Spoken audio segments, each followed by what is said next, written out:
ইফালে এইটো চাওক না, এইটো হৈছে তেখেতলোকৰ আগৰ দিনত, আজিৰ পৰা 150 বছৰ আগতে এইটো আছিলে তেখেতলোকৰ ভঁৰাল। ঘৰ নহয়, এইটো ঘৰ নহয়, কিবা বেলেগ। চাওক না, এই ঘৰখন কোনো ঘৰ নহয়। ইয়াতে আছে একোটা কাহানী জড়িত হয়। এইখন হৈছে তাহানি দিনৰ এখন মহাজনৰ ঘৰ, আৰু এই ঘৰখনৰ বয়স ক্ৰমেও 200 বছৰ। আমি আছোঁ আজি কলিয়াবৰত, আৰু কলিয়াবৰৰ এখন ভিতৰুৱা গাঁৱত সোমাই আহিছোঁ।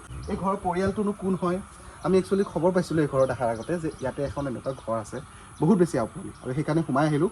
এতিয়া গৃহস্থক গৈ অন কেমেৰা মাত দিম, আৰু অন কেমেৰা গৈ আমি কথা পাতিম। আহক। দাদা, আমি দেখিছোঁ চাগে আমি ভিডিঅ' বনাই আছোঁ। কেমেৰাটো অলপ লৈ আহিব ওচৰত।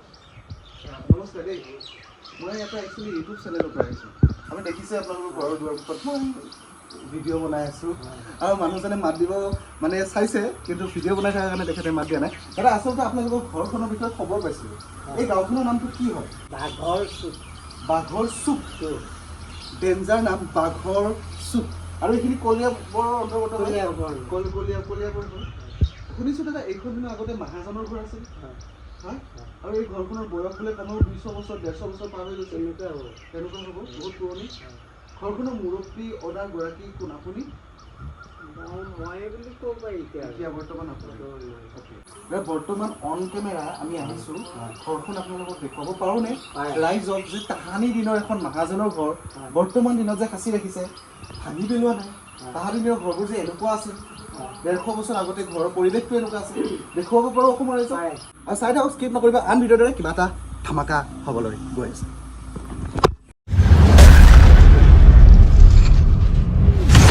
বৰ্তমান মোৰ লগত আছে এই ঘৰখনৰ মুখ্য মুৰব্বী, গতিকে আমাৰ লগত আছে আইতা। আইতা নমস্কাৰ। অসমৰ ৰাইজে প্ৰথমতে আপোনাৰ ভাল নামটো জানিবলৈ বিচাৰে। মোৰ নাম শ্ৰী জয়মতী শইকীয়া। জয়মতী শইকীয়া, এটা খুব ধুনীয়া নাম। যদি আগৰ দিনত এই নামটো কমন আছিলে, কিন্তু এটা খুব ধুনীয়া নাম, জয়মতী শইকীয়া। আৰু আইতাগৰাকী খুব ধুনীয়াকৈ হাঁহি থাকে। চাওক আইতা, বৰ্তমান প্ৰথম মনলৈ অহা যিটো প্ৰশ্ন, আপোনাৰ বয়স কিমান হৈছেনো? 90 চলি আছে। আৰু 90 বছৰ আপুনি ধুনীয়াকৈ খোজকাঢ়িব পাৰে? লাখুটি এডাল হ'লে পাৰে তথাপিও? পাৰোঁ। আৰু পঢ়িব পাৰে আখৰ কিতাপ? এই ঘৰখন কোন চনত বনাইছিলে মনত আছিলে আপোনাৰ? মনত নাই, কিন্তু ঘৰখনৰ পৰিস্থিতি বা ঘৰখন দেখি, কাঠবোৰ দেখি, এই ঘৰখনৰ গোটেই বনাৱটটো দেখি এনেকুৱা লাগিছে যে ঘৰখন বহুত পুৰণি। আৰু ওচৰ চুবুৰীয়া বা আমি যাৰ খবৰ পাই আহিছোঁ, তেখেতলোকে কৈছে যে কমেও 150 বছৰতকৈ অধিক পুৰণি হ'ব। 100-150 বছৰ পুৰণি আৰামত হ'ব। গতিকে 100-150 বছৰ এখন পুৰণি ঘৰ। আপুনি বিয়া হৈ আহি প্ৰথম এইখন ঘৰতে সোমাইছিল নে? এইটো ৰুমতে সোমাইছিল বিয়া হৈ আহি। আৰু কোন চনত বিয়া হৈছিল আইতা?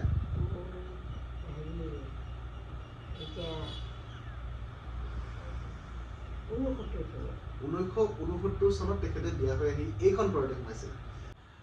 আগৰ দিনত ছোৱালীবোৰতো বহুত কম বয়সত বিয়া হৈছিল। আপুনি কিমান বয়সত বিয়া হয়? আপুনিতো কম বয়সত বিয়া হৈছে নে? মই কম বয়সত বিয়া হোৱা নাই। মই 30 বছৰত বিয়া হৈছোঁ। 30 বছৰত? তেতিয়া দিনত ঘৰৰ মানুহে জোৰ দিয়া নাছিলে? মই চাকৰি কৰিছিলোঁ। আপুনি চাকৰি কৰিছিলে? চাকৰি কৰিছিলোঁ, মই জীয়াইতে চাকৰি কৰিছিলোঁ। অ' মাই গড, চাকৰি কৰিছিলে তেতিয়া দিনত? সেইটো খুব ডাঙৰ কথা। আপোনাৰ দৰমহা কিমান আছিল? দৰমহা তেতিয়া 45 টকা। 45 টকা? মাত্ৰ 45 টকা দৰমহা আছিল, কিন্তু সেই তাহানি দিনৰ 45 টকাটো আজিৰ দিনৰ হয়তো 45,000 আৰু ঠুকি নাপাব। হয়নে আইতা? বেছি হ'ব। আৰু শুনিছোঁ আপোনালোকৰ ঘৰত ইয়াতে হেনো হাতী আছিল? হাতী আছিলে, মই বেছি দিন পোৱা নাই, 2-3 মাহ পালোঁ। 2-3 মাহ। হাতী আপোনালোকৰ চোতালতে বান্ধিছিলে? চোতালত নাবান্ধে। ক'ত বান্ধিছিলে? আমাৰ বাৰী আছিলে, বাৰী বস্তিৰ ফালে আৰু। এই চোফাখন কিমান বছৰ হ'ব দাদা? আপোনাৰ মাৰ বিয়া? অ' আইতাই বিয়াত লগত দিছে এইখন? এইখন আপুনি লগত দিছিলে? অ' তেতিয়া দিনত এই চোফাখনৰ কিমান দাম পৰিছিলে আইতা গম পায়নে? তেতিয়া হয়, তেতিয়া 32 টকা। মানে গোটেই চোফা চেটযোৰ 16 টকা 15 টকাত আহি গৈছিলে? গোটেই ফাৰ্নিচাৰটো 8,000 নে 9,000 পৰিছিল। 8,000 নে 9,000 টকা। ফাৰ্নিচাৰ গোটেই ফাৰ্নিচাৰ গোটেই যে মানে বিছনা টেবুল ড্ৰেছিং আইনা তাৰপিছত এই সোফা এনেকৈ গোটেই ছেটটো বিয়াৰ 8,000 নে 9,000 টকাত কমপ্লিট হৈ উঠিছিল তেতিয়া গোটেই ঘৰখনৰ চিলিংখন যদি দেখাওঁ চবতকৈ বস্তু আকৰ্ষণীয় হৈছে চিলিংখন আৰু চিলিংখনৰ লগতে এই খুঁটাবোৰ তুমি দেখাই খুঁটাবোৰ এইবোৰ চব শাল কাঠ একো একোডাল গছ কাটি এইটো বনোৱা হৈছে কি ডাঙৰ ওখ ওখহে আৰু ইয়াতে কিবা পোকে ধৰিছে নেকি বৰ্তমান এইটো মানে কিছুমান শালত ধৰিলে নহয়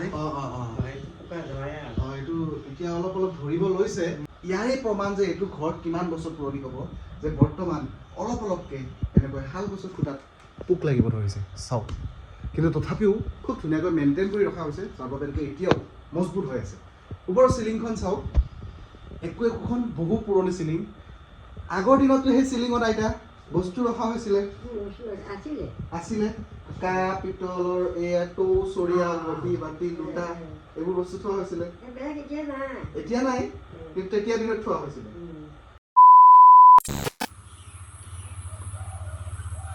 এইখন এই বেতৰ যিখন হেৰি আছে দাদা এইখনতো বহুত পুৰণি গম পাইছো এইখন এই বেতৰ এইখনো সলোৱা নাই নেকি এইখনো সলোৱা নাই এইখনতো দেখাতে লাগিছে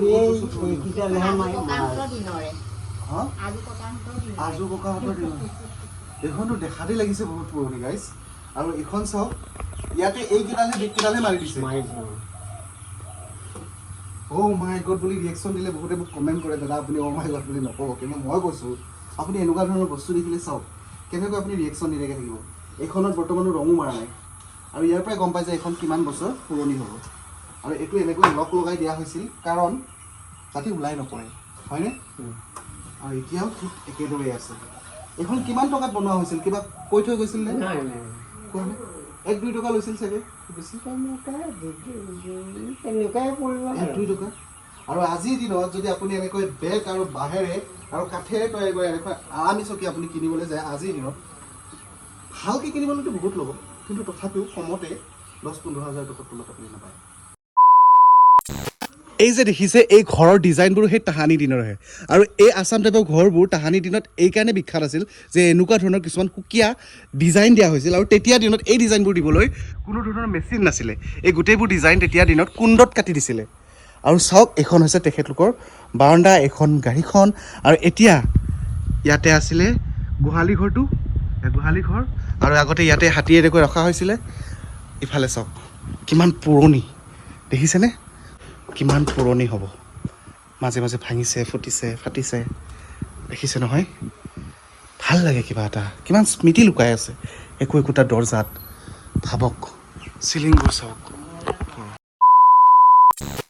এইটোতো তৰুৱাল হয় নে হেংদাং হয় তৰুৱাল এইটো কিমান পুৰণি হ'ব এখন তৰুৱাল 50 বছৰ এইখন ক'ৰ পৰা আনিছিলে এখন মোৰ দেউতা নে মহাজনবিলাকৰ থাকে নেকি তোমাৰ এই আগৰ আছিলে আগৰবিলাক গ'ল আৰু তেনেকৈ তৰুৱালখন চাওক না তৰুৱাল আৰু এতিয়া সেই আগৰ পুৰণি লোহেৰে বনোৱা তৰুৱাল আৰু এই তৰুৱাল আগতে যুদ্ধত গৈছে কিন্তু তৰুৱাল লৈছোঁ যদি আমাক তৰুৱাল লোৱা মানুহ লগা নাই আমাক কিবা লাঠি এডাল লৈ থকা নাছিলে কিন্তু ৰজাই ল'লে আগৰ দিনৰ মানুহে ল'লে ইয়াৰ মহত্বই বেলেগ আছিলে এইটো কি বস্তু হয় দাদা দুৱৰী এইটো দুনৰী বিয়াত লাগে বিয়াৰ সময়ত লাগে এইটো বহুত পুৰণি হ'ব চাগে পুৰণা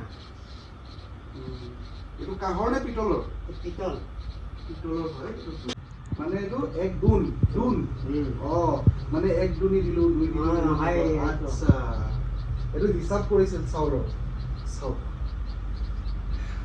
পুৰণি নামবোৰ নাজানো যদি কিবা ভুল কৈছোঁ বেয়া নক'ব আৰু এইটো লোটা এইটো কাঁহৰ লোটা কিমান পুৰণি হ'ব তেতিয়া আৰু ইফালে মই এটা জাপি দেখিছোঁ এই জাপিটো খুব পুৰণি হ'ব এইটো জাপি 40 বছৰ হ'ল এইটো জাপিত চন লিখা আছে নেকি মই চাইছোঁ আৰু এই চিলিংখনৰ ওপৰৰ পিনে মন কৰক ওপৰত আছে এখন ফেন যিখন ফেনৰ বয়স কমেও বহুত হ'ব মই আনুমানিক ক'ব নোৱাৰোঁ আৰু ওপৰত চাওক চিলিংখন এই চিলিংখনৰ এই বস্তু থোৱা চাওক আগৰ দিনত উঠিবলৈ তেনেকুৱা দৰ্জা দি থোৱা আছিলে আৰু এই খুঁটাবোৰ ঠিক একেই শাল কাঠৰ পুৰণি দিনৰ ফটো চাওক আগৰ দিনৰ ফটো মোৰ বৰ্তমান গাড়ীখন য'ত আছে তাতে তেখেতে চাইকেল লৈ এনেকৈ থিয় হৈ আছিলে আগৰ দিন এই সন্মুখত কেঁচা ৰাস্তা আৰু মন্দিৰটো ভাবক কি ধুনীয়া আছিলে তাহানিটো।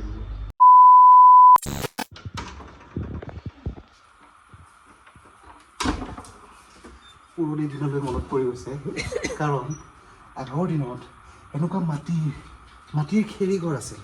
আৰু এতিয়াও আগতেতো চাগে ইয়াতে খেৰ আছিল ওপৰত, এতিয়াহে টিং দিয়া হ'ল। এই খেৰীঘৰত আগতে আইতাহঁতে আমাৰ ভাত বনাইছিল, আলু পুৰি দিছিল, মাছ পুৰি দিছিল, আৰু আমি পীৰাত বহি তাৰে সোৱাদ জুখিছিলোঁ। বেঙেনা পুৰিছিল, কিন্তু জুইত যেতিয়া আলু দিয়ে সেই আলু আমি খাইছিলোঁৱেই। আৰু মোৰ দৰে হয়তো বহুত 90 দশকৰ বহুত ল'ৰা ছোৱালী এনেকুৱা আছে যি সেই সময়বোৰ, সেই স্মৃতিবোৰ এতিয়াও মনত পুহি ৰাখিছে। আৰু সেইকাৰণে এনেকুৱা ধৰণৰ পাকঘৰত যেতিয়া সোমাওঁ ন, কিবা আবেগে আহক। চৌকা, অ' মাই গড। এই চৌকাত আগতে ইয়াতে ধোঁৱা চাং আছিলে, আৰু সেই ধোঁৱা চাঙৰ ওপৰত লাও, কোমোৰা, মাছ, কাছ যি আনে উঠাই থৈছিলে। আৰু এনেকৈ পীৰা এখনত বহি জুই ফুৱাইছিল। আগতে পীৰাত বহি ভাত খাইছিল, কিন্তু সেই সময়বোৰ, সেই স্মৃতিবোৰ ক'ৰবাত যেন লুকাই থাকিল, ক'ৰবাত যেন সময়ৰ সোঁতত হেৰাই থাকিল। ভাবক তাহানি দিনবোৰলৈ মনত পেলাওক। এতিয়াও চৌকাত জুই ধৰেনে? ধৰেই, এতিয়াও ধৰে? অঁ এতিয়াও আপোনাৰ হেৰি কৰে, অঁ ভাত বনাই ইয়াতে? ভাত ইয়াতে হ'ব লাগে। ইয়াতে হ'ব লাগে। আৰু মাটিৰ চৌকাৰ সোৱাদ সেইটো বেলেগ, সুকীয়া। আৰু ইয়াতে খুব ধুনীয়াকৈ পাকঘৰৰ বস্তুবোৰ এনেকৈ সজাই ৰাখিছে। জুইত ভাত বনাই এতিয়াও, আৰু এনেকৈ কটাৰী, চুৰি এনেকৈ প্ৰয়োজনীয় বস্তুবোৰ ৰাখিছে। গেছ আছে, সেইটো চৌকা বেলেগ, কিন্তু ইয়াতেই বেছিভাগ ব্যৱহাৰ কৰা হয়। ভাবক, খুব খুহুতীয়া কথা কয় আইতাই। কিন্তু আইতা, আপুনি যে আৰামী চকীখনত যে বহিছে এতিয়া, এইখন চকীত আগতে আপোনাক বহিব দিছিল নে? মানে অকল জ্যেষ্ঠজন, ডাঙৰজন বহিব পাৰে।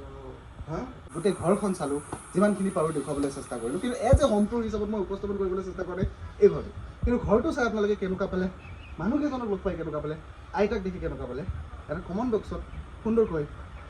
বক্সত সুন্দৰকৈ কমেণ্ট দিবলৈ নাপাহৰিব। আৰু যিসকলে এই বাঘ কি আছিলে জেগাটো, বাঘৰ চুক ঠাইৰ পৰা কোনোবাই যদি চাই আছে, কমেণ্টত সুন্দৰকৈ লিখিব।